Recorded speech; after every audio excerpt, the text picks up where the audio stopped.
স্মরণ করো যখন মূসা তার সঙ্গীকে বলেছিল, দুই সমুদ্রের মিলনস্থলে পৌঁছা না পর্যন্ত আমি থামব না, যদিও যুগের পর যুগ এভাবে চলতে হয়। সূরা কাহাফ আয়াত ৭। আল্লাহ তাআলা মূসা আলাইহিস সালামকে অদৃশ্য কিছু জ্ঞান শিক্ষা দিতে চেয়েছেন, তাই তিনি তার রাসূলকে এই স্বপ্নটি দেখিয়েছেন। আমাদের অবশ্যই মনে রাখতে হবে যে নবী রাসূলদের রুইয়া বা স্বপ্ন আর একজন সাধারণ মানুষের স্বপ্ন এক নয়। নবী রাসূলদের স্বপ্ন বাস্তব হতেও বেশি সত্য। এই স্বপ্নে মূসা আলাইহিস সালামকে মোট ৩টি ঘটনা দেখানো হয়েছে। এই ৩টি ঘটনার প্রত্যেকটি মূসা আলাইহিস সালামের জীবন ও মিশনের সাথে সরাসরিভাবে সম্পর্কিত ছিল এবং এই ৩টি ঘটনা হতে প্রাপ্ত শিক্ষাগুলো তার উপর অর্পিত রিসালাতের দায়িত্ব পালনে অত্যন্ত সহায়ক ছিল। মূসা আলাইহিস সালামকে দেখানো স্বপ্নে তিনি তার সঙ্গী ইউশা আলাইহিস সালামকে বলেছেন তাকে দুই সমুদ্রের মিলনস্থলে পৌঁছতেই হবে, যদিও তাকে যুগ যুগ ধরে সফর করতে হয়। এটি স্বপ্ন না হলে একজন রাসূল কখনোই এমন কথা বলতে পারেন না, কেননা আল্লাহ তাকে একটি জাতির জন্য রাসূল করেছেন, তাকে রিসালাতের দায়িত্ব দিয়েছেন।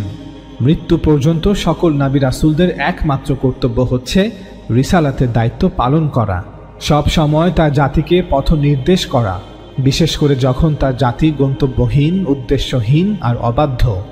আল্লাহ তাআলা বনী ইসরাইলকে মূসা আলাইহিস সালামের নেতৃত্বে ১০০ বছরের দাসত্ব জীবন থেকে মুক্ত করেছেন, তাদের জন্য তাওরাত নাজিল করেছেন, তাদের জন্য গায়েব হতে রিজিকের সুব্যবস্থা করেছেন। এতদ সত্ত্বেও তারা আল্লাহ তাআলার আদেশকে অমান্য করে মিশরের দেবতা এইটিসের পূজায় লিপ্ত হয়। আল্লাহ তাআলার আদেশকে অমান্য করে জেরুজালেম ভূমিতে যেতে অস্বীকৃতি জানায়। শাস্তিস্বরূপ আল্লাহ তাআলা তাদেরকে আযাবে গ্রেফতার করেন, তাদেরকে ৪০ বছরের শাস্তি দেওয়া হয়।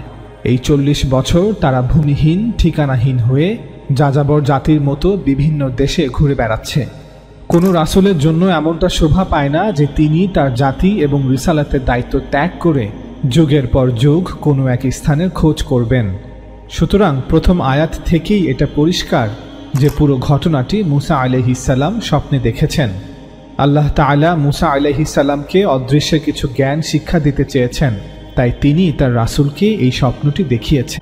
স্মরণ করো যখন মূসা তার সঙ্গীকে বলেছিল, দুই সমুদ্রের মিলনস্থলে পৌঁছা না পর্যন্ত আমি থামব না, যদিও যুগের পর যুগ এভাবে চলতে হয়। এই আয়াতে বর্ণিত দুটি সমুদ্রের একটি হচ্ছে বাহ্যিক জ্ঞানের সমুদ্র, আরেকটি হচ্ছে অভ্যন্তরীণ জ্ঞানের সমুদ্র। অন্যভাবে বললে একটি প্রাকৃতিক জগতের জ্ঞান, আরেকটি আধ্যাত্মিক জগতের জ্ঞান। এই দুই জ্ঞানের মিলনস্থলেই প্রকৃত জ্ঞানী ব্যক্তির সন্ধান মিলে। অন্যভাবে বললে প্রকৃত জ্ঞানী সেই ব্যক্তি যিনি তার বাহ্যিক দৃষ্টি এবং অভ্যন্তরীণ দৃষ্টি দিয়ে এই জগৎকে পর্যবেক্ষণ করে, জগতে হাজির খোদাই নিজামকে অনুভব করে, রহমানের অপ্রকাশিত কুদরতকে চর্মচক্ষু এবং অন্তর্চক্ষু উভয় দিয়েই অবলোকন করে, খিজিরের মতোই যার দুই চোখ অর্থাৎ চর্মচক্ষু ও অন্তর্চক্ষু উভয় জাগ্রত। আল্লাহ তাআলা বলেন, অতঃপর তারা উভয়ে যখন সেই দুই সমুদ্রের মিলনস্থলে পৌঁছল, তারা তাদের সাথে নিয়ে আসা ভাজা মাছের কথা ভুলে গেল, আর মাছটি মূসা আলাইহিস সালামের দৃষ্টির অগোচরে বিস্ময়করভাবে সুরঙ্গের মতো নিজের পথ করে সাগরে নেমে গেল। অতঃপর যখন তারা আরও অগ্রসর হলো, মূসা তার সঙ্গীকে বলল, আমাদের দুপুরের খাবার সেই ভাজা মাছটি আনো, আমরা এ সফরে অনেক ক্লান্ত হয়ে পড়েছি। খাবারের কথা বলতেই তার সঙ্গী বলল, আপনি কি লক্ষ্য করেছেন যে আমরা যখন সাগর তীরে পাথরটিতে বিশ্রাম করছিলাম তখন মাছের সাথে যা ঘটেছিল আমি তা আপনাকে জানাতে ভুলে গিয়েছিলাম।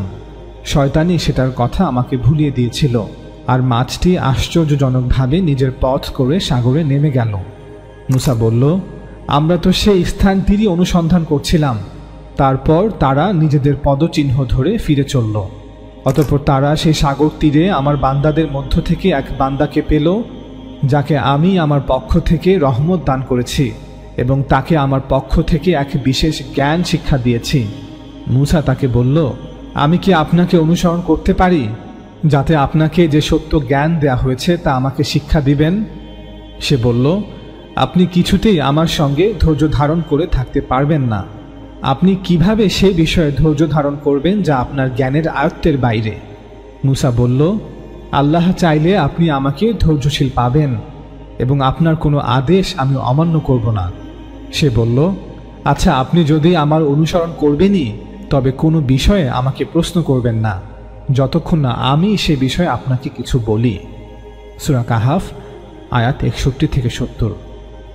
এখন আপনাদের কাছে আমার প্রশ্ন, আল্লাহ যাকে রাসূল বানিয়েছেন, তাওরাতের মতো কিতাব দান করেছেন, যাকে শিক্ষা দেন জিবরিলের মতো একজন সম্মানিত ফেরেশতা, যার পথপ্রদর্শক স্বয়ং আল্লাহ তাআলা নিজে, যিনি আল্লাহর মহান সত্তার সাথে সরাসরি কালাম করেন, যিনি তার উম্মতকে, তার কওমকে তাওহীদ, রিসালাত আর আখিরাতে শিক্ষা দেন, যিনি নিজে আল্লাহর নিদর্শন, যার লাঠি আল্লাহর নিদর্শন, যার কথা আল্লাহর নিদর্শন, তার থেকে জ্ঞানী ব্যক্তি আর কে হবে? তার থেকে সত্য আর সঠিক জ্ঞানের অধিকারী আর কে হবে? একজন রাসূল জীবিত অবস্থায় তিনি সবচেয়ে জ্ঞানী ব্যক্তি, আর সত্য জ্ঞান একমাত্র তার কাছেই আছে, কারণ তার জ্ঞানের উৎস আল্লাহ তাআলার মহান সত্তা নিজে। সুতরাং এই আয়াতগুলো থেকেও এটা পরিষ্কার যে পুরো ঘটনাটি মূসা আলাইহিস সালাম স্বপ্নে দেখেছেন। আল্লাহ তাআলা মূসা আলাইহিস সালামকে অদৃশ্যের কিছু জ্ঞান শিক্ষা দিতে চেয়েছেন, তাই তিনি তার রাসূলকে এই স্বপ্নটি দেখিয়েছেন। এই সফরে মোট 3টি ঘটনা ঘটেছিল। আল্লাহ তাআলা বলেন, অতঃপর তারা উভয়ে যাত্রা শুরু করল। পরে যখন তারা নৌকায় আরোহণ করল, তখন সে তাতে ছিদ্র করে দিল। মূসা বলল, আপনি কি আরোহীদেরকে নিমজ্জিত করে দেওয়ার জন্য তাতে ছিদ্র করলেন? আপনি তো এক গুরুতর অন্যায় কাজ করলেন। সে বলল, আমি কি বলিনি আপনি আমার সাথে ধৈর্য ধারণ করতে পারবেন না? মূসা বলল, আমার ভুলের জন্য আমাকে অপরাধী করবেন না এবং আমার ব্যাপারে অত্যাধিক কঠোরতা অবলম্বন করবেন না। অতঃপর তারা আবার চলতে লাগল। অবশেষে যখন তারা এক বালকের সাক্ষাৎ পেল, তখন সে তাকে হত্যা করল। মূসা বলল, আপনি কি এক নিষ্পাপ জীবন নাশ করলেন হত্যার কোনো অপরাধ ছাড়াই? আপনি তো এক গুরুতর অন্যায় কাজ করলেন। সে বলল, আমি কি আপনাকে বলিনি যে আপনি আমার সাথে কখনোই ধৈর্য ধারণ করতে পারবেন না? মূসা বলল, এরপর যদি আমি আপনাকে আর কোনো বিষয়ে প্রশ্ন করি, তাহলে আপনি আমাকে আর আপনার সাথে রাখবেন না। তখন আমার ওজর আপত্তি চূড়ান্ত সীমায় পৌঁছে যাবে। অতঃপর তারা দুজন চলতে শুরু করল। অবশেষে যখন তারা একটি জনপদের অধিবাসীদের নিকট পৌঁছল, তখন তাদের কাছে কিছু খাবার চাইল, কিন্তু তারা তাদেরকে মেহমানদারি করতে অস্বীকার করল। অতঃপর তারা সেখানে একটি প্রাচীর দেখতে পেল, যা পড়ে যাওয়ার উপক্রম হয়েছিল। সে তখন প্রাচীরটি সোজাভাবে দাঁড় করিয়ে দিল। মূসা বলল, আপনি ইচ্ছা করলে এর জন্য পারিশ্রমিক নিতে পারতেন। সে বলল, এখানেই আমার এবং আপনার মধ্যে সম্পর্ক ছেদ হলো। যে বিষয়ে আপনি ধৈর্য ধারণ করতে পারেননি, আমি এখন আপনাকে তার ব্যাখ্যা দিচ্ছি। নৌকাটির বিষয় হলো, তা ছিল কিছু দরিদ্র লোকের যারা সমুদ্রে কাজ করত। আমি নৌকাটিকে ত্রুটিযুক্ত করতে চেয়েছি, কারণ তার পেছনে ছিল এক রাজা, যে নৌকাগুলো জোরপূর্বক ছিনিয়ে নিত। আর বালকটির বিষয় হলো, তার পিতামাতা ছিল মুমিন। অতঃপর আমি আশঙ্কা করলাম যে সে সীমা লঙ্ঘন ও কুফরি দ্বারা তাদেরকে অতিষ্ঠ করে তুলবে। তাই আমি চাইলাম যে তাদের রব যেন তাদেরকে তার পরিবর্তে এমন এক সন্তান দান করেন, যে হবে পবিত্রতায় উত্তম ও দয়া মায়ায় ঘনিষ্ঠতর। আর প্রাচীরটির বিষয় হলো, তা ছিল শহরের দুজন ইয়াতীম বালকের, এবং তার নিচে ছিল তাদের গুপ্তধন, আর তাদের পিতা ছিল সৎকর্ম পরায়ণ। তাই আপনার রব তাদের প্রতি দয়া পরবশ হয়ে ইচ্ছে করলেন যে তারা প্রাপ্তবয়স্ক হোক এবং তারা তাদের ধনভাণ্ডার উদ্ধার করুক। আর আমি নিজ থেকে কিছু করিনি। এ হলো সেই বিষয়ের ব্যাখ্যা যে সম্পর্কে আপনি ধৈর্য ধারণ করতে পারেননি। সূরা কাহাফ আয়াত 71 থেকে 82। আমরা ভিডিওর শুরুতেই বলেছিলাম যে পুরো ঘটনাটি আল্লাহ তাআলা মূসা আলাইহিস সালামকে স্বপ্নে দেখিয়েছেন। আমরা আরও বলেছিলাম যে স্বপ্নে দেখা 3টি ঘটনাই মূসা আলাইহিস সালামের জীবন এবং তার উপর অর্পিত রিসালাতের দায়িত্বের সাথে সরাসরি সম্পর্কিত। স্বপ্নে দেখা 3টি ঘটনার মাধ্যমে আল্লাহ তাআলা মূসা আলাইহিস সালামকে অদৃশ্যের কিছু জ্ঞান শিক্ষা দিয়েছেন। আমরা এখন সেই শিক্ষাগুলো এক এক করে বর্ণনা করব। প্রথম ঘটনাটিতে নৌকায় আরোহণ করার পর আল্লাহর সেই বান্দা নৌকায় একটি ছিদ্র করে দেন। ফলে মূসা আলাইহিস সালাম ভয় পেলেন যে তারা সবাই পানিতে ডুবে যাবেন। পরবর্তীতে বিদায় নেয়ার পূর্বে আল্লাহর বান্দা এর ব্যাখ্যাও করে দেন। মূসা আলাইহিস সালাম তার বাহ্যিক দৃষ্টি বা চর্মচক্ষু দিয়ে দেখছিলেন, তাই এই ক্ষতির মধ্যে তিনি কোনো কল্যাণ দেখতে পাচ্ছিলেন না। কিন্তু যখন তাকে অন্তর্দৃষ্টি দিয়ে দেখতে বলা হলো, তখন তিনি উপলব্ধি করতে পারলেন যে যেহেতু এক অত্যাচারী রাজা জোরপূর্বক দরিদ্র মানুষের নৌকা ছিনিয়ে নিচ্ছিল, তাই তাদের নৌকাকে রক্ষা করার জন্যই তাতে ছিদ্র করে দেয়া হয়েছিল। তাদের কল্যাণের জন্যই নৌকাতে ছিদ্র করে দেয়া হয়েছিল, এমন কল্যাণ যা তখনও অপ্রকাশিত ছিল। সুতরাং সকল অনিষ্ট অকল্যাণ নয়, অনেক সময় তা এমন কল্যাণ নিয়ে আসে যা তখন পর্যন্ত অপ্রকাশিত ছিল। ঠিক এমনটাই মুসা আলাইহিস সালামের সাথে তার জীবনের প্রথম অধ্যায় অর্থাৎ শৈশবে ঘটেছিল, যখন আল্লাহ তাআলার এক বিশেষ দূত, এক বিশেষ ফেরেশতা মুসা আলাইহিস সালামের মায়ের কাছে বার্তা নিয়ে এসেছিল। আল্লাহ তাআলা নির্দেশ করেছেন, যখন তুমি শিশু মুসার ব্যাপারে আশঙ্কা করবে যে হয়তো তাকেও হত্যা করা হতে পারে, তখন তাকে নীল নদে নিক্ষেপ করে দিও। তুমি ভয় করো না এবং চিন্তাও করো না যে আমি তোমার সন্তানকে ডুবিয়ে মারব। নিশ্চয়ই আমি তাকে তোমার কাছে ফিরিয়ে দিব। আমি তোমার সন্তানকে নীল নদে নিক্ষেপ করতে বলছি, কারণ মিশরের অত্যাচারী রাজা জোরপূর্বক বনী ইসরায়েলের সন্তানদের ছিনিয়ে নিয়ে হত্যা করছে। সুতরাং তোমার সন্তানকে রক্ষা করার জন্যই তাকে নদীতে নিক্ষেপ করতে নির্দেশ দেয়া হচ্ছে। তার কল্যাণের জন্যই তাকে নদীতে ভাসিয়ে দিতে বলা হচ্ছে, এমন কল্যাণ যা এখনও অপ্রকাশিত। সূরা কাসাস আয়াত ৭। দ্বিতীয় ঘটনাটিতে আল্লাহর সেই বান্দা একটি নিষ্পাপ বালককে হত্যা করেন এবং পরবর্তীতে বিদায় নেয়ার পূর্বে এর একটি ব্যাখ্যাও প্রদান করেন।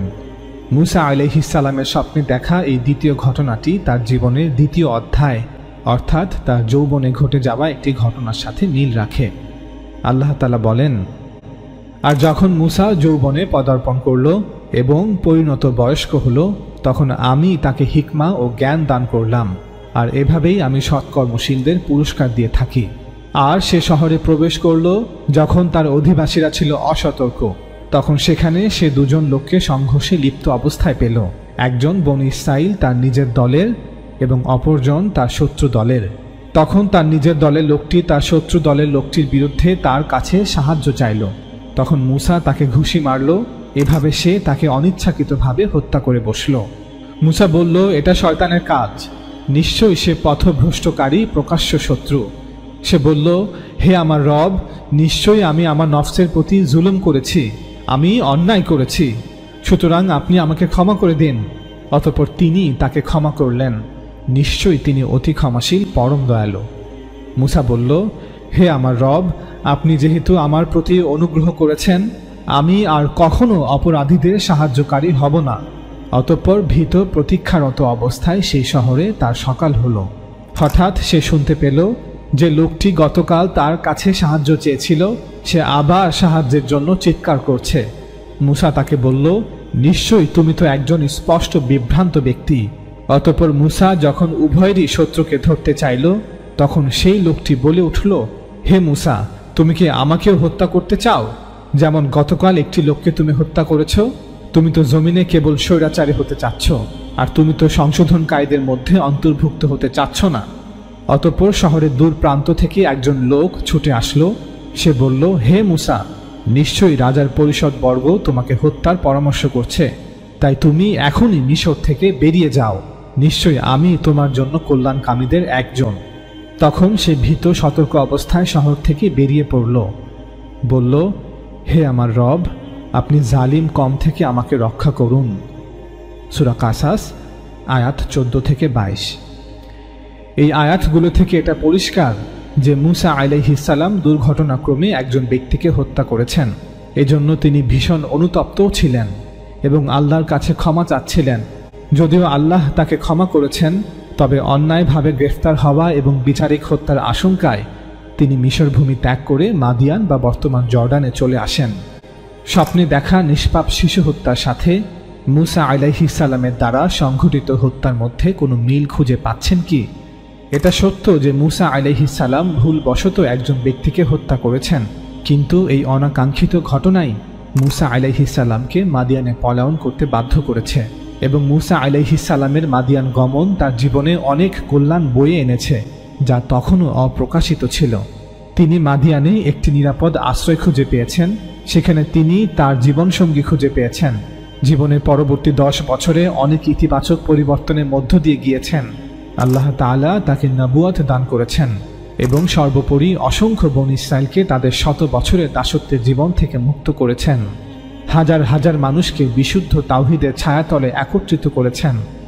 সুতরাং স্বপ্নে দেখা নিষ্পাপ শিশু হত্যা তার পিতামাতার জন্য যেমন অনিষ্ট ছিল না, ঠিক একইভাবে মুসা আলাইহিসসালামের দ্বারা সংঘটিত হত্যাও মুসা আলাইহিসসালামের জন্য অনিষ্ট বা অমঙ্গল ছিল না। তৃতীয় ঘটনাটিতে আল্লাহ সেই বান্দা এবং মুসা আলাইহিসসালাম উভয়ে এমন এক জনপদে পৌঁছলেন যে জনপদের মানুষ অত্যন্ত রুক্ষ এবং অভদ্র। উভয়ে ক্লান্ত মুসাফির হিসেবে কিছু খাবার ও পানি চাইলেও জনপদের সকলে তা প্রদান করতে অস্বীকার করে। জনপদের মানুষ প্রচণ্ড রুক্ষ হলেও আল্লাহ সেই বান্দা জনপদের একটি ধ্বংসপ্রাপ্ত প্রাচীরকে সুদৃঢ় করে দিয়েছেন, অথচ তিনি এর জন্য কোনো পারিশ্রমিক গ্রহণ করেননি। বিদায় বেলায় আল্লাহ সেই বান্দা এর ব্যাখ্যা প্রদান করেছেন। তিনি এমনটা করেছেন যাতে ভবিষ্যৎ প্রজন্ম এই দেয়ালের নিচে লুকিয়ে রাখা গুপ্তধন হতে উপকৃত হতে পারে। অবশ্যই জনপদের অধিবাসীরা রুক্ষ, অবশ্যই তিনি এই পরিশ্রমের জন্য কোনো পারিশ্রমিক নেননি, তবে তার এই পরিশ্রম ভবিষ্যতে দুটি ইয়াতিম সন্তানের জীবনে কল্যাণ বয়ে নিয়ে আসবে। মুসা আলাইহিসসালামের স্বপ্নে দেখা পূর্ববর্তী দুটি ঘটনার ন্যায় এই তৃতীয় ঘটনাটিও তার জীবনের শেষ অধ্যায়, অর্থাৎ নবুয়ত লাভের পর তার বাকি জীবন ও তার উপর অর্পিত রিসালাতের দায়িত্বের সাথে সরাসরিভাবে সম্পর্কিত। আমরা সবাই জানি যে মুসা আলাইহিসসালাম নবুয়ত লাভের পর আল্লাহ তাআলার নির্দেশে ফেরাউনের কাছে তাওহীদের বার্তা নিয়ে যান। পাশাপাশি আল্লাহ তাআলার পক্ষ হতে এই বার্তাও পৌঁছে দেন যে তার কওম বনী ইসরাইলকে অবশ্যই দাসত্ব থেকে মুক্তি দিতে হবে, কিন্তু দাম্ভিক ফেরাউন এই দুটি বার্তাকেই প্রত্যাখ্যান করে। পরবর্তীতে মুসা আলাইহিসসালাম আল্লাহ তাআলার নির্দেশে কিছু কৌশল অবলম্বন করে তার কওম সমেত মিশর ভূমি ত্যাগ করেন, কিন্তু সপ্তাহ যেতেই মুসা আলাইহিসসালাম বুঝতে পারেন যে তিনি এমন এক কওমের জন্য মেহনত করছেন যারা রুক্ষ আর অভদ্র, যারা এত নিয়ামত প্রাপ্তির পরও আল্লাহ তাআলার অবাধ্য। কিন্তু আল্লাহ তাআলার নির্দেশ হলো তার কওম প্রচণ্ড রুক্ষ হলেও তাকে এই ধ্বংসপ্রাপ্ত কওমের জন্যই পরিশ্রম করতে হবে। এই কওমকে সুদৃঢ় করে গড়ে তুলতে হবে। তাকে এমনটা করতে হবে কারণ এই কওমের ভবিষ্যৎ প্রজন্ম তার এই পরিশ্রম হতে উপকৃত হবে। কওমের বর্তমানরা রুক্ষ হলেও তাদের ভবিষ্যৎ প্রজন্ম আল্লাহর অনুগত হবে, যারা এক সুদৃঢ় কওম হিসেবে নিজেদের গড়ে তুলবে। আল্লাহ তাআলা তার রাসূলকে জানিয়ে দেন যে অবশ্যই তার এই পরিশ্রম ভবিষ্যৎ প্রজন্মের জন্য কল্যাণ বয়ে নিয়ে আসবে। এই দীর্ঘ আলোচনা হতে এটা পরিষ্কার যে মুসা আলাইহিসসালামের জীবনের তিনটি অধ্যায়কে তার স্বপ্নে দেখা তিনটি ঘটনার মধ্য দিয়ে তুলে ধরা হয়েছে, যেখানে মুসা আলাইহিসসালামকে জগতে হাজির খোদাই নিজাম সম্পর্কে অবহিত করা হয়। রহমানের অপ্রকাশিত কুদরতকে চর্মচক্ষু এবং অন্তর্চক্ষু উভয় দিয়েই অবলোকন করতে আহ্বান করা হয়। আমরা সাধারণ মুসলমানদের জন্য এই তিনটি ঘটনার মধ্যে তিনটি শিক্ষা রয়েছে। একজন মুসলমান তার জীবনে সেই নৌকার মাঝিদের মতোই কোনো ক্ষতির সম্মুখীন হলে সে যেন সবর করে, সে যেন এটা মনে রাখে যে নিশ্চয়ই এর মধ্যে কোনো মঙ্গল নিহিত আছে, ইহজগতে অথবা পরজগতে। নিশ্চয়ই সবকিছু নিয়ন্ত্রক আল্লাহ তাআলা নিজে। 2. সন্তানের মৃত্যু হলেও পিতা মাতা যেন সবর করে এবং আল্লাহর উপর ভরসা করে। নিশ্চয়ই আল্লাহ অতীতের ন্যায় ভবিষ্যতেও সন্তান দান করার সক্ষমতা রাখেন। হয়তো আল্লাহ তাকে অতীত হতেও উত্তম সন্তান দান করবেন, হয়তো অতীতের সন্তান তার জন্য কল্যাণকর নাও হতে পারত। 3. আমাদের চারপাশের মানুষ রুক্ষ আর অবাধ্য হলেও সবসময় আল্লাহর সে বান্দার মতো মানুষের কল্যাণে কাজ করতে হবে। মহামহিম আল্লাহ তাআলাও তার অবাধ্য বান্দাদের জন্য অপেক্ষা করেন। তারা আল্লাহর প্রতি অকৃতজ্ঞ হলেও আল্লাহ তাদের পথ নির্দেশ করেন। তারা আল্লাহর বার্তাকে অস্বীকার করলেও আল্লাহ তাদের জন্য প্রতিনিয়ত রিজিকের ফায়সালা করেন। আল্লাহ সর্বদা তার বান্দাদের কল্যাণ কামনা করেন। অনেকে এখনো হয়তো বলবেন, এটা স্বপ্ন হলে কোরআনে কেন বলা হয়নি যে এটা মুসা আলাইহিসসালামের স্বপ্ন ছিল? এর জবাবে বলবো, অনেক সময় পবিত্র কোরআনে স্বপ্নের বর্ণনা এমনভাবে করা হয় যেভাবে বাস্তব জীবনের ঘটনা বর্ণনা করা হয়। এর সবচেয়ে স্পষ্ট উদাহরণ হচ্ছে সূরা বাকারার 259 নং আয়াত, যেখানে একজন মুসাফিরের ঘটনা উল্লেখ করা হয়েছে।